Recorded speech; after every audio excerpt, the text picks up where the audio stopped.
2022 project. The last time you saw this video, it was all on the floor, and off camera, I have put most of it together. Now, we still haven't, and I did say that I was going to tell you what motor I'm going to put in it, but I do believe it's going to be a command Kohler. But we've laid out the hoods, we have them on there. Now, we have not buffed them yet, but today what we're going to do is show you how to put the steering box in. It's really not that big a deal, but just watch how it's done. I was pretty happy with the panels. I might change the panels. I have some machines that I purchased. I put the dash on. Now the dash is loose. I have some more machines coming in with more panels, more hoods. I'd like to get the panels I had for the side that you saw in the first video.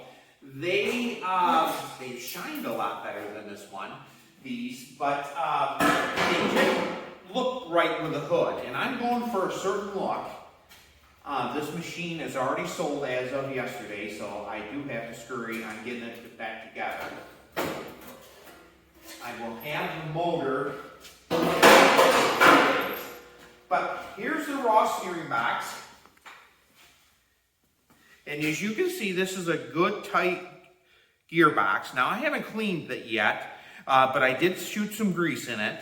It has 3/8 bolts on the bottom side. The hydraulics go on this area right here. In a future video, we are going to put the hydraulics, and that has changed a little bit too with the gentleman purchasing the machine. But we'll take these bolts out, and we're going to put the steering box in.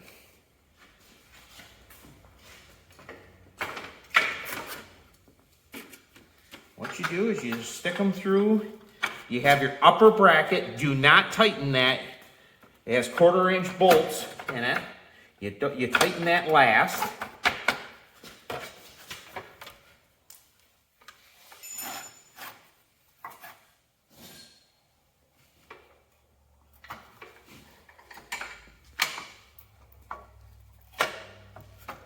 Now I went up a little too far. You line the holes up down by the neutral safety switch area.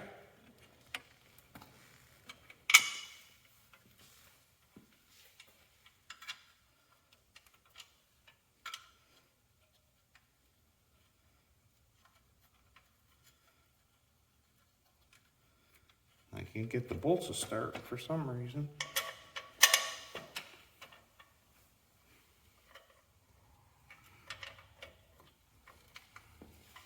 There they go. Don't be in any hurry. You don't want your fingers cut or pinched or anything of that nature. I like to use a little 1/4-inch ratchet with a 9/16 on it.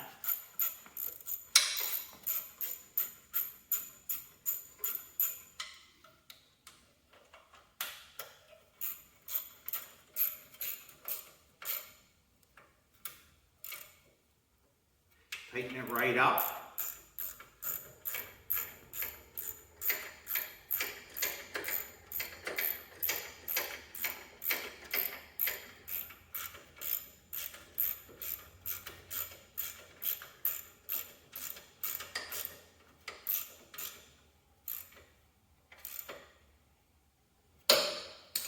Then we come around to the top here.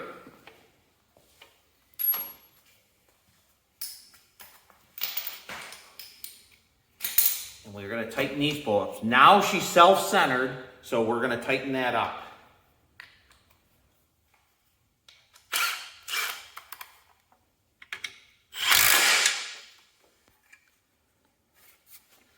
I might be able to get that with this one. Again. Then you tighten up this carriage bolt. Now don't over tighten that. It doesn't need to be that tight. You don't want to crush this tube. This tube is very light. It's probably 16 gauge, 30,000. So it's nothing that has to be really crushed. Then we have the grommet that we had on the floor. We're going to put that on.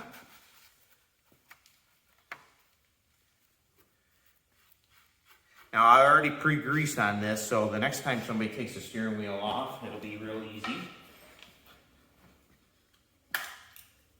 Has an extra nut in this one.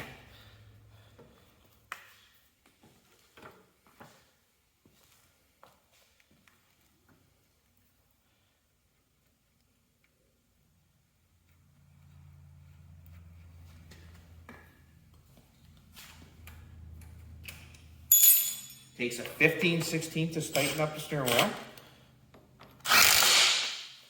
That's tight enough. You don't have to over tighten that because them threads are very sensitive.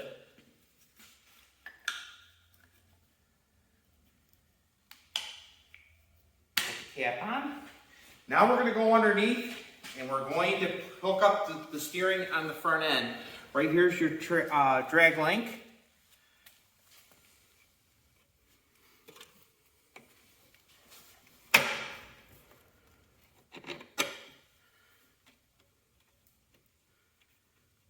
Takes a 9/16 there, 1/2 inch here.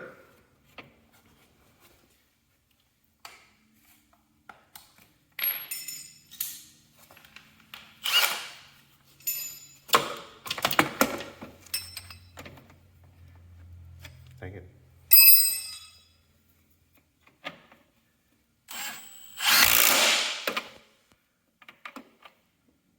I think you even have it lined up for the cotter pin.